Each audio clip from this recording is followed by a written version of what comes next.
Yep, yep, totally worth it. And we're back with some more Satisfactory. And today we're going to be finishing off this heavy modular frame build. It's going to be very straightforward. This down here, this is just iron ingots. That's all it's producing. Then the iron ingots get sent up here, and then the only thing this floor is producing is steel ingots. Takes in coal, takes in those iron ingots, turns them into steel. This floor up here is where it starts getting interesting. We've got to make those heavy modular frames, and we need a lot of stuff for that. Well, a lot of assembly machines. Let's have a quick go over the numbers. This little calculator here tells us that the big one that's going to hurt us the most is steel pipe. We're going to need 38 steel pipe constructors, and that thing's going to eat 1,113 steel ingots. It's going to need more than a whole belt of steel ingots just to make the steel pipe for this thing. These heavy frames are really, really expensive. Anyway, let's get started on the basics of it here. It should be fairly straightforward, if a little large. Say hello to 38 steel pipe constructors. Now, let's just turn this on and we can trace how it works. It's not actually that bad. You see, we're having the steel ingots come from the floor below, and these two rows here, there's 26 of them, eat an entire row. They eat an entire row of steel ingots. It's crazy how hungry they are. And they just spit out steel pipes. So that's one row of our steel ingots. The other steel ingots come up over there. Only half of them are being consumed by that row. There's 12 assemblers in that. They consume about, well, almost half a row of steel ingots. And then there we go. Boom. Steel pipe done. All we got to do is combine that with some concrete, and we can make ourselves some encased steel beams. This is what our encased steel beams is going to look like. There is 16 assemblers over there. That's a lot. So there's the steel pipe being constructed. All of that is going to get fed in through there. And that steel pipe goes in and gets fed into the first machine, and it also splits off, goes through there, and gets fed into the second row of machines over that side. And done. Well, except for the concrete. The concrete we got to feed in as well. See, there's two recipes available here. The other one is, where is it? Yeah, encased industrial beams. This requires steel beams and concrete. This is just more costly in steel, but you can produce 6 per minute. So you can use 2/3 of the machines, but you pay for it in terms of raw resources. This one you use more machines, so it costs you more power, but you pay an awful lot less in steel. It's just worth it. I can't think of a single reason why I would ever not want to use this recipe. All right, we'll put that in there. I even made these pretty neat, so they don't even cross over to each other too much or do anything too ugly. I mean, okay, some of them maybe clip through the odd power pole, but there we go. Beautiful. Oh, all of the concrete for this, that's all coming from downstairs. There is, let's see, there is a limestone mine way over there, right? And that limestone mine, one second. That limestone mine feeds into these refineries. We have a bunch of water down there, and we make some wet concrete. We're going to be able to produce enough wet concrete out of this to produce the 20 heavy modular frames per minute. Turns out you add a bit of water, you can really stretch the resources. All right, with that done, what's next on the agenda? Before we start on the next section of this is probably going to be the more complicated ones. Let's just have a quick recap here. We've already got concrete. We've already got steel. We've finished the encased industrial beam, so all we have left to do is the modular frames. Problem is, there's a whole bunch that goes into making the modular frames. First, you need this reinforced iron plate, and this reinforced iron plate needs, well, iron plate and screws. Now, there's a few different recipes we could use, but I like to use the bolted iron plate. It's slightly less efficient than the default recipe, but it just gives you so much more input. For example, this takes 250 screws and 90 iron plate. Whereas if we try and do this one, which is slightly more efficient in terms of resources, it only takes in 30 iron plate and 60 screws. It just takes a lot longer. Basically, you need 3 times as many machines, and just spreading them out was more awkward. I thought, yeah, we'll just go with this alternative bolted one. Now, what I want to do, if we can manage it, is put like conveyor holes right here and then feed it up from down below. So we'd have this thing here shucked on like that, and another one there. And that would feed in the resources from the bottom layer. So what we kind of want to do here is do this layer up with the screws and the iron plates, and then feed them into the machine above it. And let me figure out how I'm going to do that. The first thing we have to deal with is my insistence on using steel for everything. That means we're using the steel screws recipe, which requires us to make steel beams to turn them into screws. Honestly, this is silly, but it is efficient. Well, efficient in resources. So we've just got 2 steel beam production facilities here. They're just going to make steel, feed it into these assemblers over here. Each one of those can support at least 3 of these. So, done? Unfortunately, the amount of screws coming out the far side is a little bit high. What we've done is limited to 3. There's going to be 3 sets of screws coming out of there and 3 out of there. Now we just got to put in the iron plate. And the iron plate's going to be, well, a little bit more interesting. The reason being we're using plastic iron plate. I'm not sure how popular this one is, but I love this one. You take 3 steel ingots, 2 plastic, and you get 18 iron plate. It is just such a bargain. Just incredibly efficient. And it also produces it at 45 plates per minute, meaning 2 of these will produce 90 plates per minute. Alright, I maybe roofed this a little bit early. I meant to show this off before I roofed it, but this down here, you know what? Let's just delete some of the roof so you can have a better view. There we go, we got some light in here. These 3 constructors over here are producing screws, and they come out the end here and then do an unnatural turn before going back this direction. And they go down all the way to here. So you've got 1 conveyor lift up, a 2nd, and a 3rd. So all 3 of those are feeding to machines up top. And then we've got the same thing over here, except it's reversed. It's 3 screw producers going down here, coming back around and feeding into 3 uplift ones as well. And opposite side, we've got the same thing but with iron plate. Each one of these produces iron plate. We don't have the plastic yet. We'll be getting around to that. All that iron plate actually comes down here, turns around, and goes straight back down this way. And why have I not hooked those up? Damn it. There we go. All connected. This actually is relatively neat. Well, for me, it's relatively neat, okay? This whole organization down there just shunts the screws and iron plate up here to get turned into reinforced iron plate. It was actually relatively painless. Now we're only a couple of short steps away from actually finishing this. It's gone a lot faster than I thought, to be honest. Next up, we want to take those reinforced iron plate and we want to turn them into modular frames. So all we need to do is mix in some iron rods. This, actually fairly straightforward. We're going to use the steel ingots recipe, so we can turn 1 steel ingot into 4 iron rods. It's a very cost-efficient way of doing things. I think, though, we will do these on the next level and we can feed up the iron rods into it. Actually, no, let's keep the top level exclusively for the actual heavy modular frames building. Yeah, we'll put it down here. It shouldn't be too hard. All we need to do is put down about 7 or 8 of these alternative steel rods and feed them directly into that machine along with that output. Give me 2 seconds. I thought I should probably cover how I'm placing these down because there's efficient ways of doing things or quick ways of doing things. You can't really do both. Oh, let me point this out. So, for example, we need 7 of these. I'm going to put down 8 to be safe. Actually, no, 7 will be fine. So we put down 7 of these, and using the smart tool, we're able to just stretch them out like that. Done. This allows us to do it really quickly. And then all we do is we come in here and we set up the first one to be steel rods. It's just, bear with me. Then all we do is we put down power poles. Now, personally, what I like to do is put down 1 power pole, count 4, put down a 2nd power pole, and that's all we need for those. Then I hook up, 4 to each power pole and then link them back to the beginning. So just give me 1 moment. Originally, I used to have a power pole for each one of them. Yeah, that quickly stopped. That was really time consuming. And then done. Power is attached. Now you see that one's gone yellow. That's because it's got a recipe and it's got power. Those ones are all red because even though they have power, they have no recipe. Instead of manually going through and doing them all, we still have the smart mod installed. So all we do is we grab the conveyor splitter here. We line these up, we hit H, and then I just double check things to make sure it's not gone out of alignment. Yeah, they occasionally do. 1, 2, 3, 4, 5, 6, 7, and done. And they've all turned yellow. That's because the smart tool copies the recipe from the first one to all the way down the end. So just doing that allowed us to quickly and efficiently set all of that up. Then all we got to do is stick on mergers here. So you got 6, you got your conveyor mergers, turn that around. Yeah, put that about there. Perfect. Are we lined? No, that's not lined up, is it? Yeah, that's not lined up. Amazing how quickly everything finishes up nice and neat. Well, over there we've got the steel rods. Those steel rods are coming down here, going down the bottom transport belt. They split off there, so they can get fed into that row of machines, and they also split off here, where they get fed into that row of machines. And we still haven't got the reinforced plate up. The reinforced plate is going to come from over there. We still have to get plastic in for that. But that should feed all of those machines. And look, I got most of the things at right angles and it's reasonably clean-ish. Alright, then we just have to take the outputs of those and feed them into the final build. And that will basically be the, well, you know what? Let's just do it. This here is going to be our heavy encased frame. Now, this stuff is expensive. Well, heavy modular frame. Thing is, we're using this recipe, heavy encased frame, because heavy modular frame is more expensive and heavy flexible frame requires a whole bunch of rubber, like an awful lot of rubber. We don't want to be bothered. We prefer to stick with a very simple recipe that's only steel, coal, and concrete. Those 3 ingredients just make this perfect. Well, a tiny touch of plastic, but we'll cover more on that later. So this is just the most cost-efficient way of making this. Now all we have to do is get all 4 of the resources up here. I mean, we've had concrete, steel, and encased industrial beam for ages, and we've just finished the modular frame build, which is now down there. So all we got to do is hook all of that up into this system here, and thankfully the smart mod is not too bad about that. We'll just have to somehow line these up. Glorious. Look at that.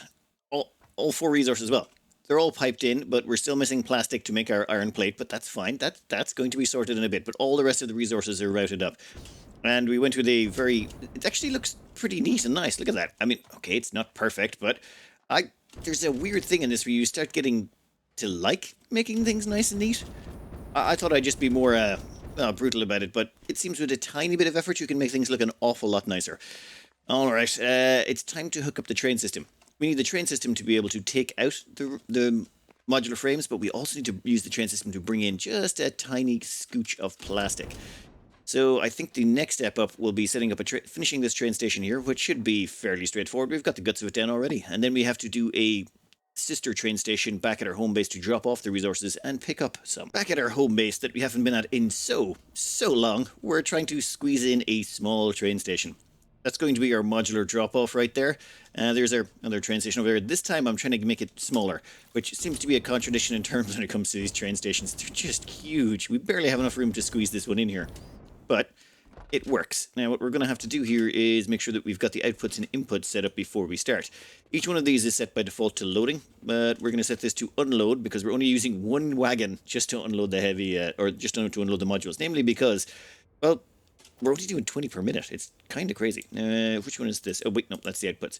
We want to get the outputs over here, and we want to run them over to where we're plugging in our heavy modular frames, which I think is over that section. Done and done. This here, that line right there, that's going to spit out the heavy modular frames, which are then going to get chucked onto the bus there. We've disconnected our heavy modular frame production. Don't worry, it'll be cooked up again shortly. And over here, we've got plastic coming off the bus and getting shunted onto this train. You know what, let's go take a quick trip on the train. We're going to have this thing stop. It's pretty straightforward, to be honest. We're going to have it... Give us the train menu. There we go. We go to the drop-off first, and then we go to the pickup. I gotta rename that pickup in a minute. But then, once that's finished, all we hit is turn on self-driving. Locomotive has no... Damn it, I didn't save it, did I? There we go. First, it's going to go to the drop-off. Now, if we check back here... As it actually pulls in, you'll see there's going to be only two actions. The end cargo wagon is going to load with plastic, and the front cargo wagon is, well, it can't unload. There's nothing in it to unload, but give it a minute. Alright, done. Let's get out of here. I'm thinking it's time for a fast forward, and ooh, a little bit of clipping there. I might want to mix... Oh, there's some more clipping. Oh, no, lots of clipping. Hey, come on. I did some good belting earlier. I was just, I wanted to get this station up and running. Alright, let's fast forward it a bit until we get back to our outpost.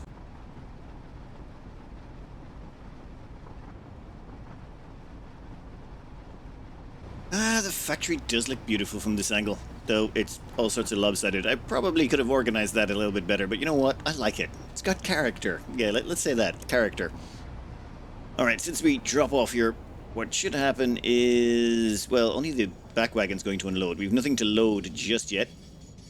So let's just hop out of the train and wait for that to load off. Come on. You know you want to. It's going to grab that back wagon. Now, that back wagon is going to spit out a whole bunch of plastic. Now, plastic should come over here. There we go. Excellent. Now, this is the last ingredient we needed to get everything running. This is going to come all the way down here. Get shunted down this section. Oh, wow. Yeah, this section also...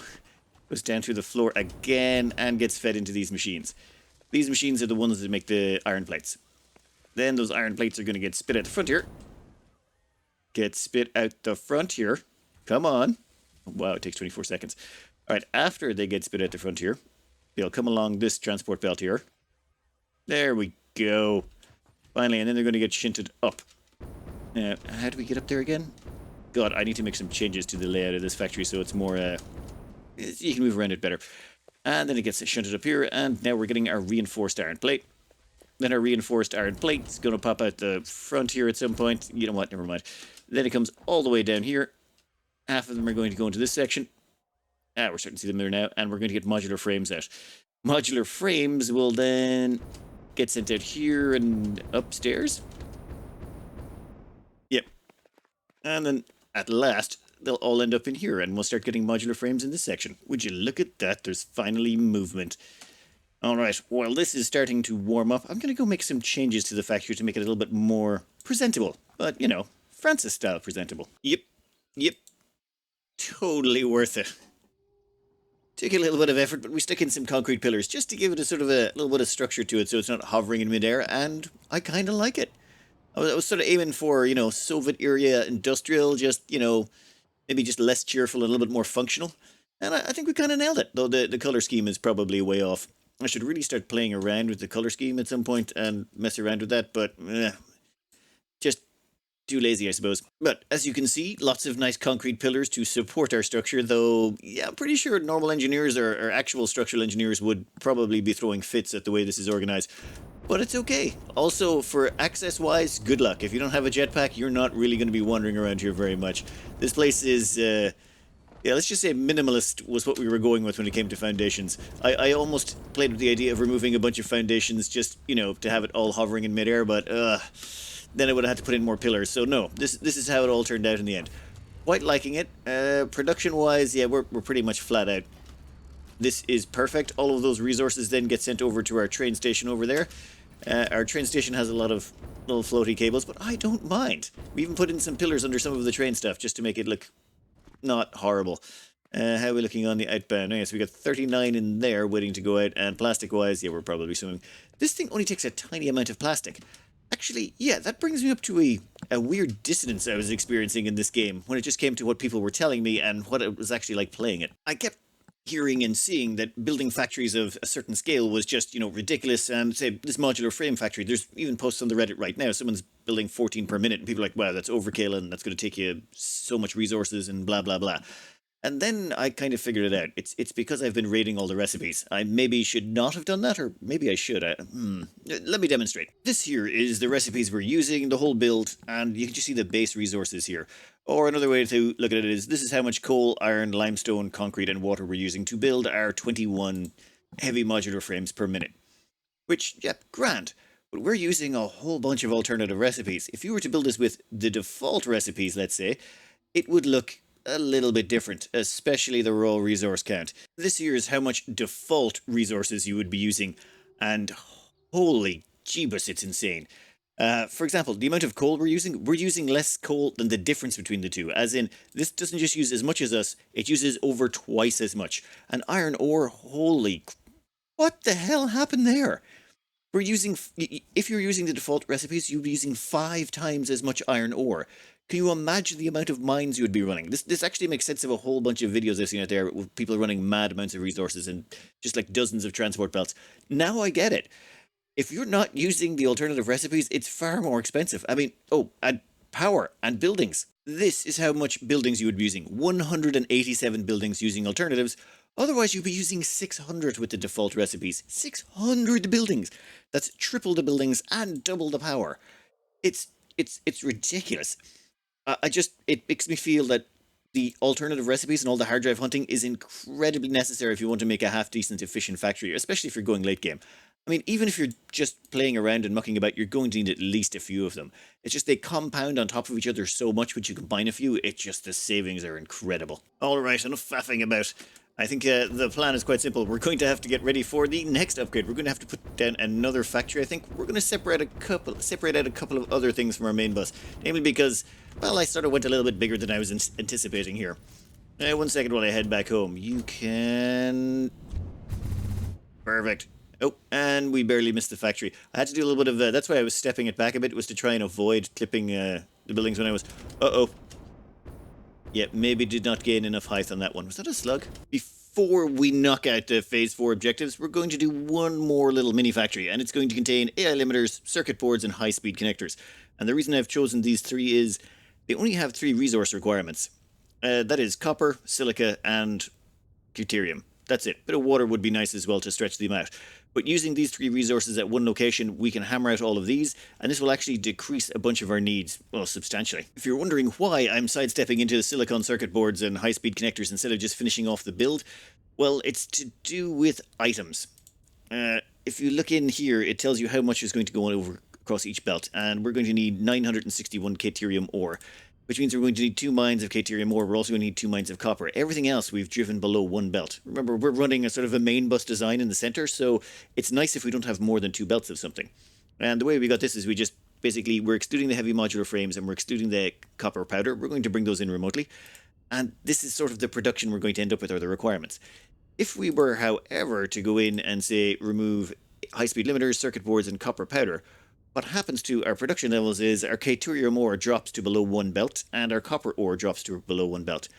And everything now, all of our basic resources don't go above 1 belt, meaning, yes, thank you very much, we'll take that and keep moving. I forgot to mention it takes quartz below the 2 belt mark as well, so it's a triple whammy. It takes 3 of our resources below the 1 belt requirement, which just makes it much, much easier in our core base. There is still one problem, that would be steel. Yes, steel ingots are going to be 991, but I figure the way around that is we can feed them directly into the steel beam production. We can feed 1 belt directly into steel beam production, and that will actually save us. We won't have to worry too much at that point. We'll still be producing that much steel off of 1 belt of iron and ore and coal. So we just feed some of it directly into the steel beams, cuts down on how much we need on the main bus, and once that's done, once we finish getting the AI limiters, high-speed controllers, and copper powder off the bus, we'll basically be able to just throw the whole thing together on a sort of main bus design with a few small odds and sods on the outer edges. I think we could cut it out there for today. We've done sterling work on that factory. I'm really liking that new design look. Though I don't know if I'm willing to spend that much time every time producing a factory that, looks quite that way, but I'm tempted. Anyway, I kind of see the appeal of doing this now. It does look so much prettier.